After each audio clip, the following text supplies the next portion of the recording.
नमस्कार दोस्तों, सूजस ई बुलेटिन के 11 अक्टूबर 2022 के इस अंक में आप सभी का स्वागत है। राम राम नमस्कार। बात करते हैं आपकी एग्जाम की दृष्टि से महत्वपूर्ण सूजस ई बुलेटिन की कुछ खबरों के बारे में, जहां से परीक्षा में आपसे सवाल पूछे जा सकते हैं। उन सभी महत्वपूर्ण विषयों पर बातचीत करते हैं।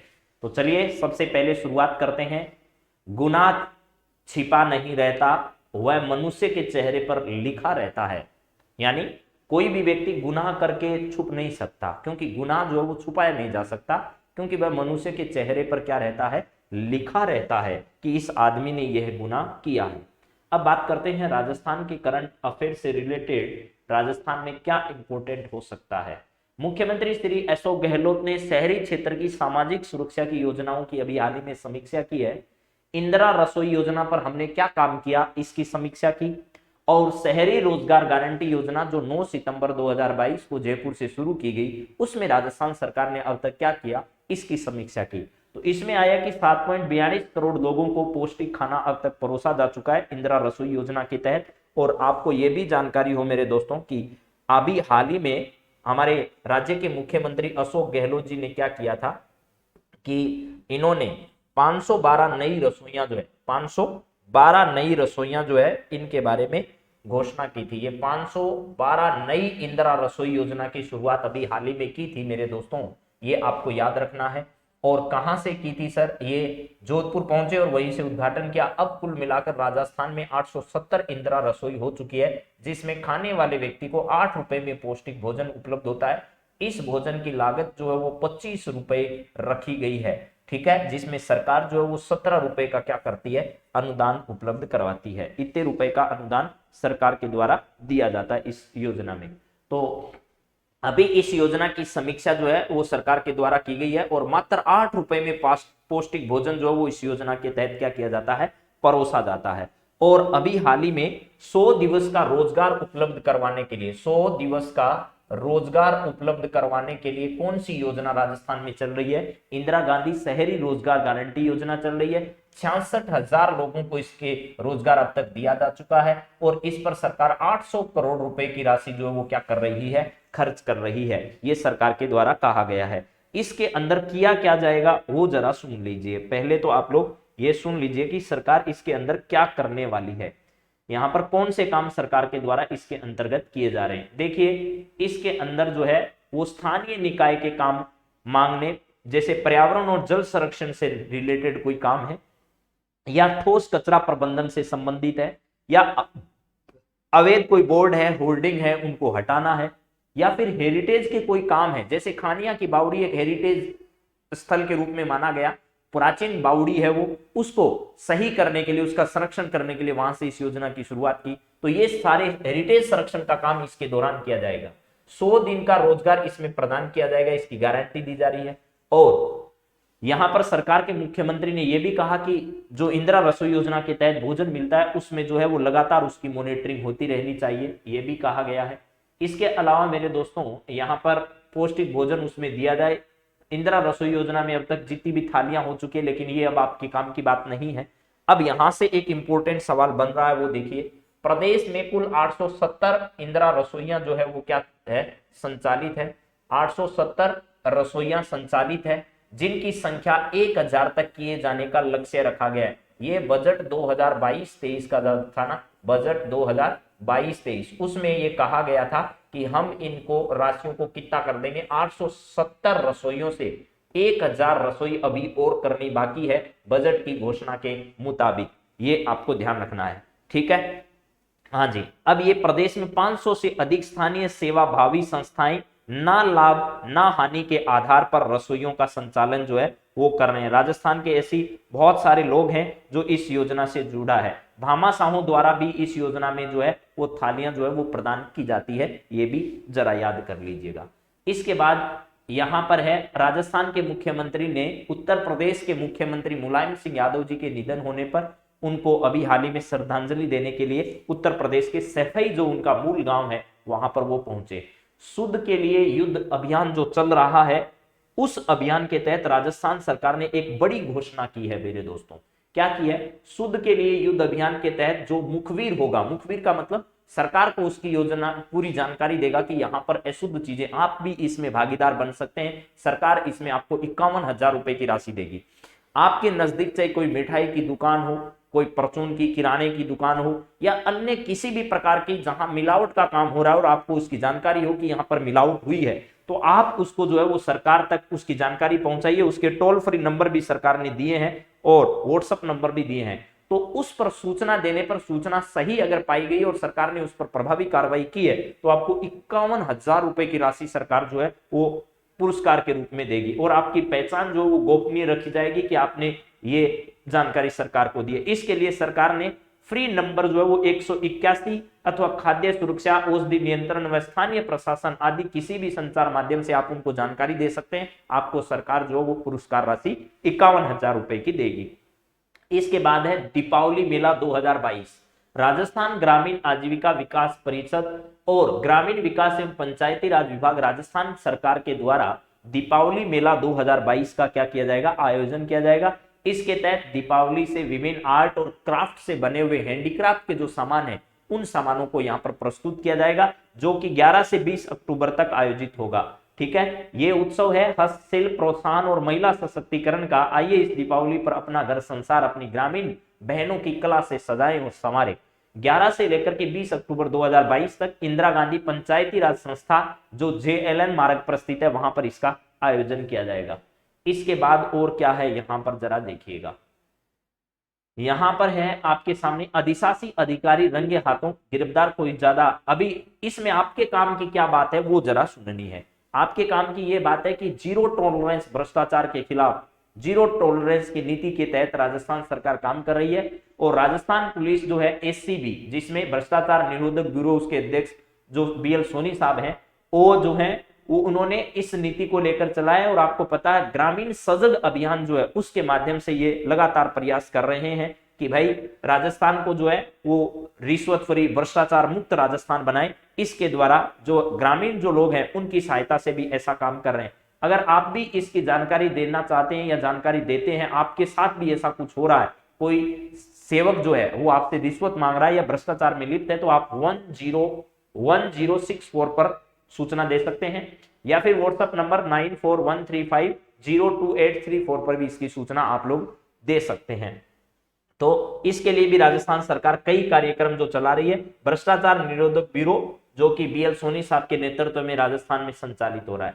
इसके अलावा एक पौधा सुपोषित बेटी के नाम ये अभियान से एनीमिया मुक्त बीकानेर की संकल्पना को साकार करने के लिए यह अभियान जो है वो संचालित किया जा रहा है।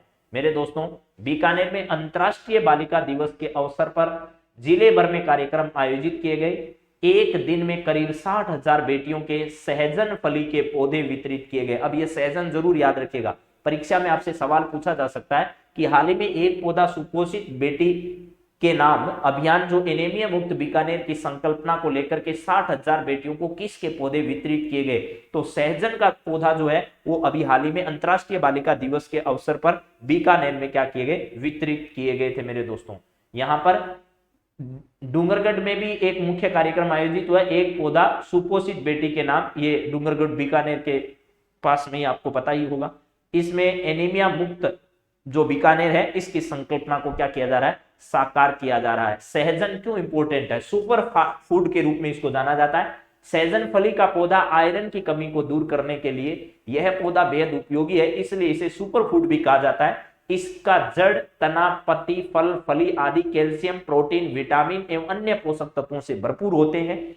और इसमें जो है वो अलग अलग पौधे कितने कितने बीकानेर क्षेत्र में जो है वो सब जगह वितरित किए गए, उनकी संख्या दी गई है। आपको सिर्फ इतना याद करना है कि अभी हाल ही में एक पौधा सुपोषित बेटी के नाम यह कार्यक्रम राजस्थान में कहां संचालित किया गया।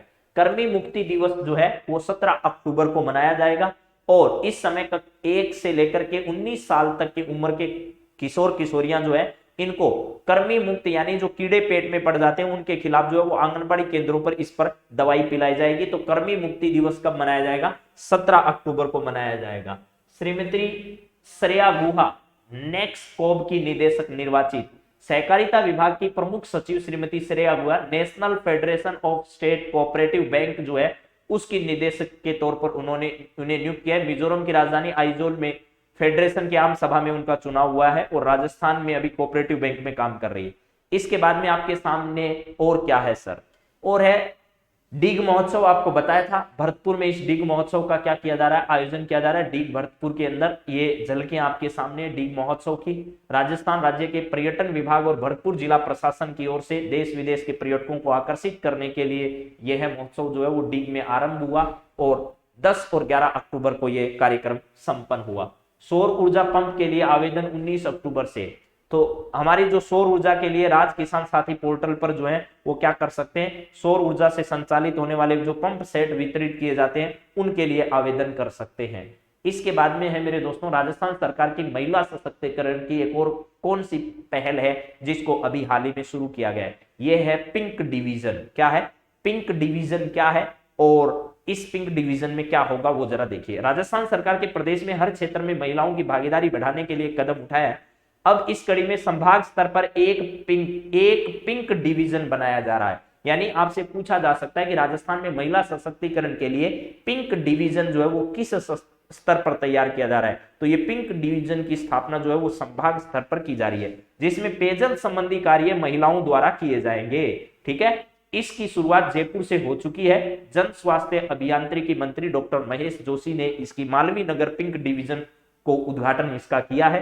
पिंक डिवीजन में अभियंता सहित विभिन्न पदों पर महिलाओं को पदस्थापित करने का प्रावधान जो है वो किया जा रहा है। यानी पिंक डिवीजन की स्थापना जो है वो संभाग स्तर पर की जाएगी और महिलाओं को इसमें प्राथमिकता दी जा रही है। मुख्यमंत्री श्री अशोक गहलोत के महिला शक्तिकरण व महिलाओं के प्रति सम्मान के क्रम में संभाग मुख्यालय पर पिंक डिवीजन बनाने का निर्णय जो है वो लिया है और मालवीय नगर जयपुर से पिंक डिवीजन की शुरुआत की है, जहां पर महिलाओं को इसमें प्राथमिकता दी जा रही है। विभिन्न पदों पर जैसे कोई अभियंता है, कोई अन्य पद है, उन पदों पर महिलाओं को नियुक्ति देने के बारे में प्राथमिकता दी जा रही है। तो ये सब आपको क्या करना है, थोड़ा ध्यान रख लेना है बस, और क्या है। मुख्यमंत्री दुग्ध उत्पादक संबल योजना बहुत इंपॉर्टेंट योजना है, परीक्षाओं की दृष्टि से सबसे इंपॉर्टेंट योजना है। सबसे इंपॉर्टेंट मान लीजिए या बहुत इंपॉर्टेंट मान लीजिए, राजस्थान सरकार की मुख्यमंत्री दुग्ध संबल योजना बजट 2022-23 में मेरे दोस्तों जहां 3 रुपए प्रति लीटर सरकार के द्वारा अनुदान दिया जाता था, उस अनुदान की राशि को अब बढ़ाकर जो है वो 5 रुपए प्रति लीटर सरकार ने बजट में कर दिया है। तो राज्य सरकार ने 8 लाख किसानों को संबल दिया इस योजना के तहत, ऐसा सरकार ने कहा है। तो मुख्यमंत्री दुग्ध संबल योजना 5 रुपए प्रति लीटर का अनुदान। राजस्थान सरकार द्वारा संचालित मुख्यमंत्री दुग्ध उत्पादक संबल योजना से 8 लाख दुग्ध उत्पादकों को संबल मिला है। इस योजना की शुरुआत फरवरी 2019 में की गई थी। सबसे इंपॉर्टेंट बात यह है, इस सवाल में आपसे पहला सवाल ही पूछा जा रहा है, फरवरी 2019, ठीक है। दुग्ध संबल योजना, मुख्यमंत्री दुग्ध संबल योजना फरवरी 2019 में शुरू की गई, ठीक बात है। और मुख्यमंत्री ने बजट 2022-23 में इस योजना में दिए जा रहे अनुदान को 2 रुपए प्रति लीटर बढ़ाकर अब 5 रुपए कर दिए। यानी पहले 3 रुपए दिए जाते थे, अब 2 रुपए बढ़ा दिए हैं, तो 5 रुपए प्रति लीटर अनुदान बजट में घोषित कर दिया है, ठीक है। और यह अनुदान 1 अप्रैल 2022 से किसानों को जो है वो दिया जा रहा है। प्रदेश में दुग्ध उत्पादन क्षेत्र को मजबूत करने के लिए, पशुपालक परिवारों की आर्थिक स्थिति में सुधार करने के लिए यह कार्यक्रम सरकार के द्वारा शुरू किया जा रहा है, ठीक है मेरे दोस्तों। योजना में राज्य में क्रांति के रूप में उभर कर सामने आया है। मार्च 2022 में दुग्ध उत्पादकों को 600 करोड़ रुपए से अधिक का अनुदान सरकार के द्वारा दिया जा चुका है। तो ये करोड़ बरोड़ याद करने की जरूरत नहीं है इतने, ठीक है। आप तो सिर्फ योजना याद करो, फरवरी 2019 में शुरू हुई, अनुदान राशि पहले कितनी थी, अब कितनी है, बढ़ाई कितनी गई, बस इतने याद कर लो। इसके बाद एक योजना हमारे राजस्थान में अभी चल रही है, चर्चा का विषय, वरिष्ठ तीर्थ यात्रा योजना, वरिष्ठ नागरिक तीर्थ यात्रा योजना 2022 जो है, इस योजना के माध्यम से राजस्थान सरकार जो है वरिष्ठ नागरिक जो है उनको तीर्थों की यात्रा करा रही है। और अब इसके बारे में सुन लीजिएगा, योजना के लिए बजट बढ़ाकर 30 करोड़ रुपए अब कर दिया गया है राजस्थान में। यात्रियों की संख्या को बढ़ाकर 20,000 वरिष्ठ नागरिकों को यात्रा कराई जाएगी। 18,000 यात्रियों को ट्रेन से और 2,000 यात्रियों को हवाई जहाज से यात्रा करवाई जाएगी।